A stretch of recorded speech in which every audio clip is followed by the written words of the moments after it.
Hello, good morning everyone. Welcome to my YouTube channel BSc Nursing Classes. So today is topic General Principles of Mental Health Nursing. So without wasting the time, directly we will discuss about the topic. And third is consistency is used to contribute to the patient security. Means what? If consistently means daily in same time you are going to the hospital and the patient is seeing you and she is having a belief upon you that yes, she is the nurse who is coming to me, talking to me, she is talking to many patients, and yes, she is a good nurse. So that type of consistency means which you are doing always, you have to continue that. Means like your routine, your word, your everything, your limitations, everything means that should be effect to the patient. Yes, that nurse is coming on time and she is looking after many patients and she is very good in her talk, in her behavior. So that is, that should be continue. And first day you are seeing the patient and in very good way you are talking to the patient, you are showing very good behavior to the patient, and after 2 days you are just avoiding the patients. Means that should be effect to the patient. You should not do like that. Which type of behavior you have shown to patient in first day, and continuously you have to give him the respect, the value, the behavior. That should be consistency. Then only the patient can able to believe you, they can have some hope to you, and they have some respect to you. So the consistency is much more important. Then fourth one is reassurance should be given in a subtle and acceptable manner. Reassurance means what?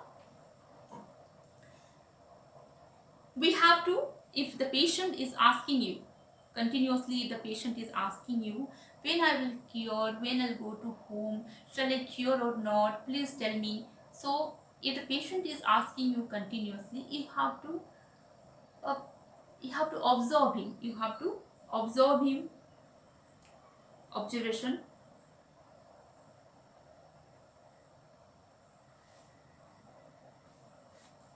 you have to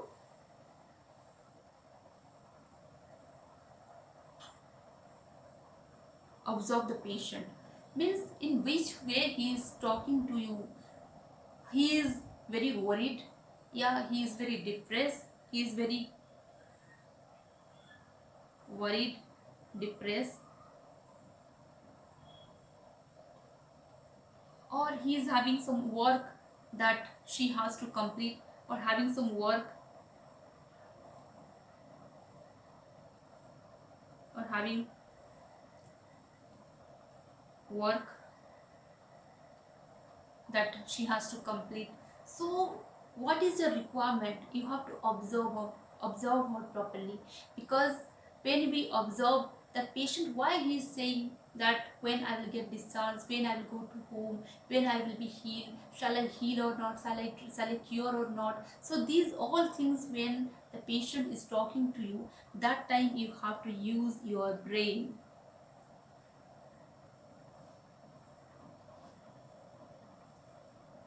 and show your cleverness.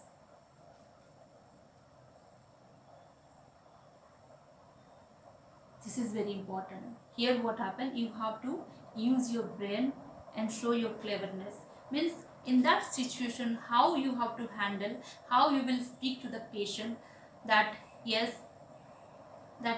in situation wise you have to handle the hand you, in that situation you have to handle to the patient, which type of assurance you have to give to him.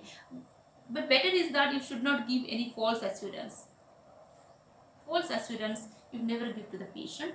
If the patient is asking continuously, then you, according to her, what is her situation, he will get cure within 2 days, 3 days, yeah, 5 days, or it will take more longer. So that you have to tell to him, and you have to increase his confident level. You have to increase his confident level, that yes, you should give him confidence, that you should not worry, if you will stay 2 3 days more, then surely you will get cure. You have to give confident. confidence level. You have to increase his confidence level, that of course surely you will get cure and go to your home, and whatever your work is there, pending work, you can do, you can complete that. So this type of assurance, that right assurance, that assurance should be effect to him, that yes, she should get a confidence inside her, inside uh, him. So that is the word assurance. False, not, you should not give him false assurance, or false hope. You always try to handle the situation accordingly, how she is speaking or he is speaking, and what is her requirement, why, in according to her requirement, according to her behavior, according to her activities, you have to uh, give him assurance. That is not false assurance or false hope. You have to give correct assurance, that, and assurance should be like that, should increase his hope, his confidence, and positiveness. Positiveness should be increased. So we should not give any false assurance to our patient. So the right assurance will be help him to get away from his situation, to get soon, get well, to get soon, to get cured soon from his problem. So always we have to give the right assurance, not false assurance. Then fifth one is patient behavior is changed through emotional experience and not by rational interpretations. Rational This is very important. Patient's behavior is changed through emotional experience and not by rational interpretations. Yes, meaning, what is the meaning of that? Means we should not change the patient behavior by advising or scolding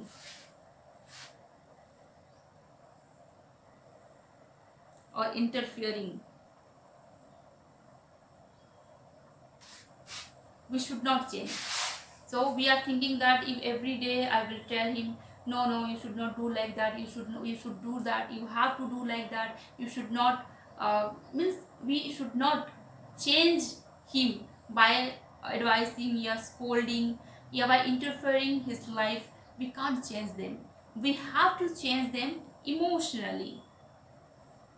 Emotionally.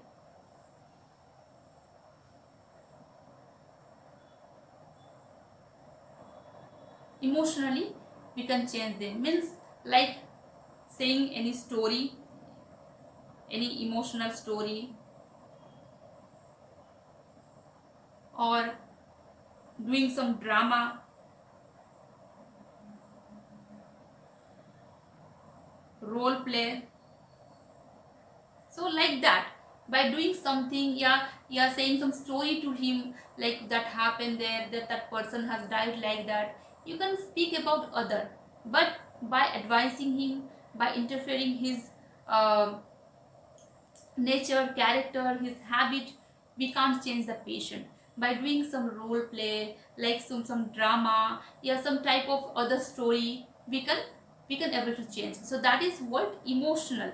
Emotionally we can change the patient's behavior, not by doing any rational interpretation. We should not interpret in his life, in his character, in his behavior, that you have to change this, you have to change that. We should not prohibited him continuously, but we can change by emotional story, drama, yeah, any role play. We can change his behavior. So that is what patient's behavior is changed through emotional experience and not by rational interpretation. Here one picture has been given, some like some drama they are doing, some type of role play they are doing. So like that we can change patient's behavior. That will be more effective rather than advising, rather than scolding, yeah, prohibiting. So that will be not that much effective. When he listen to other, when he listen other story, yeah, like some emotional things when happen in front of him, so that can be major things for him to change his life. So this is what patient's behavior. patient behavior should be changed to emotionally, not rationally. Then sixth one is what?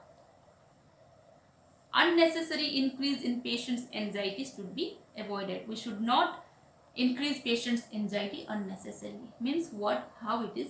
Like patient is already, he's a patient, he's having anxiety, he's having depression. So in front of him you are showing your anxiety, you are showing your colleagues is coming and you people are talking to each other like very angrily, you are very like you are showing many type of anxiety, that happened, this happened, that patient is like that in front of the patient only. If you are talking like that means that will increase the patient's anxiety level. And some things which the patient may affect, like some sensitive things, you should not uh, do, or you should not talk to him any sensitive thing and any sensible things. You should not talk to the patient which can create issue for the patient, that may affect to his mind. So these all things should be avoided. Unnecessarily we should not increase patient's anxiety.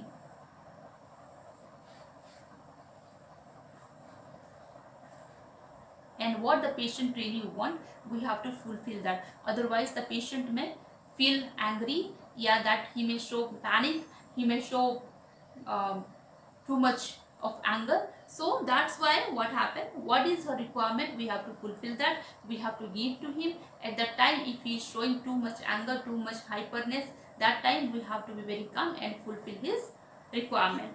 So we should not increase his anxiety. We have to avoid everything, like all the things which are sensible for the patient, all the talk or all the conversation, all the behavior, that should be avoided. And seventh is what? Objective observation of patient to understand his behavior. Objective observation of patient to understand his behavior. Yes, we have to only observe the patient to understand his behavior. We have to observe the patient. uh, like she should not be aware of that, she should not be aware of that, that in which way we are observing her, or that should be very clear, that should be very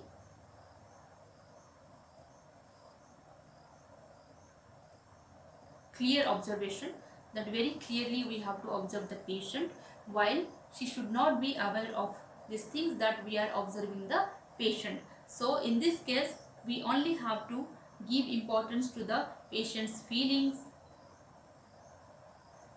emotion,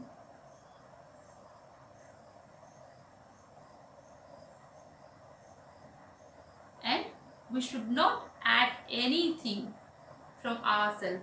We should not add anything, we should not add anything. Adding should be, adding should not be there, that should not be there. We should not add anything, only we have to listen the patient, her feelings, her emotion and her needy. So this is the principle, that observation the patient to understand his behavior. We should not add anything, we should not show anything to him. Here evaluation means we are evaluating the, for evaluation, we have to evaluate the patients. That's why we have to observe the patient. It is, so maintain realistic NPR means what? So maintain realistic NPR means we have to maintain the nurse patient relationship. So that should be very professional.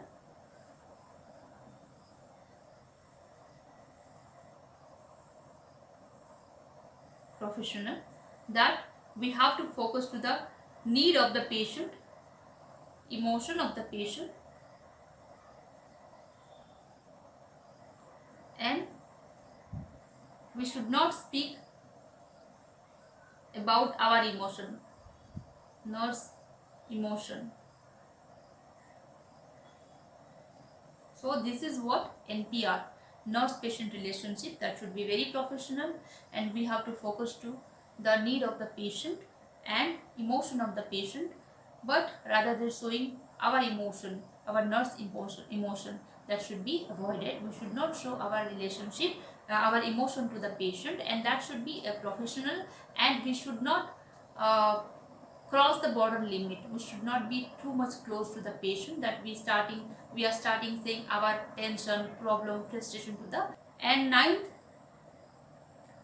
avoid physical and verbal force as much as possible. Yes, from the heading itself you can understand we should not do any type of physical or verbal forces to the patient that will be harmful to him. Already we studied from the first principle itself, uh, we should not be non-judgmental and non-punitive. So there itself I already told you that yes, we should have to avoid physical and verbal force as much as possible.